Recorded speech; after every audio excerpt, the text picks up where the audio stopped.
A firm's capital structure refers to the amount of debt and/or equity that it uses to fund its operations and buy its assets.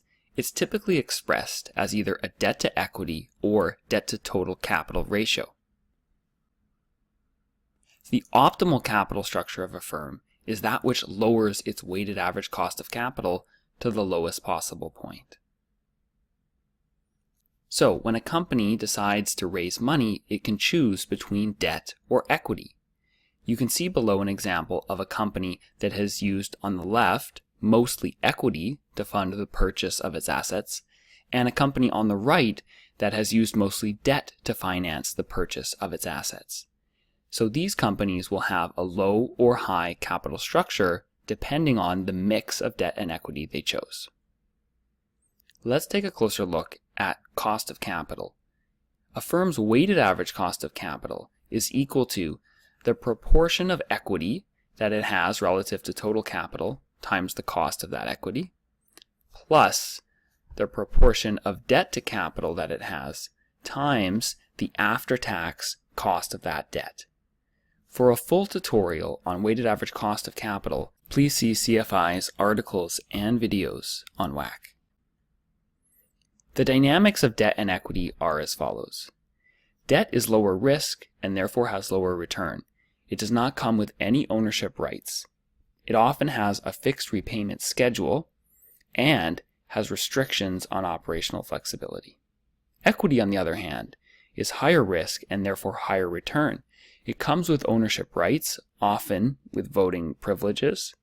It does not have mandatory fixed repayments or interest payments, and it provides the maximum operational flexibility for a company. Let's look at how a company can recapitalize to change its capital structure. One is to issue debt and repurchase equity. If a company uses the proceeds from issuing debt to buy back shares, it will increase the proportion of debt and decrease the proportion of equity that it has. Alternatively, a company could issue debt and then pay a large dividend to its equity investors. This would have the exact same effect as buying back shares. Conversely, a company could issue equity and use the proceeds to repay debt. Since the cost of equity is higher than the cost of debt, companies will only do this if they have to, meaning if the company is going to have trouble servicing its debt. Let's look at how capital structure fits in with mergers and acquisitions. When a company buys another business, it has a choice of how to fund that acquisition. It could fund it with cash or shares, or it could borrow money in the form of debt and use that to finance the acquisition. So this is another point where companies have a choice about how they optimize their capital structure. Now let's look at leveraged buyouts.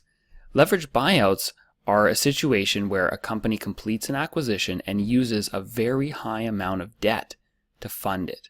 So it puts in as small amount of equity as possible and over time pays down the debt and increases its equity proportion. This results in the highest possible internal rate of return for equity investors.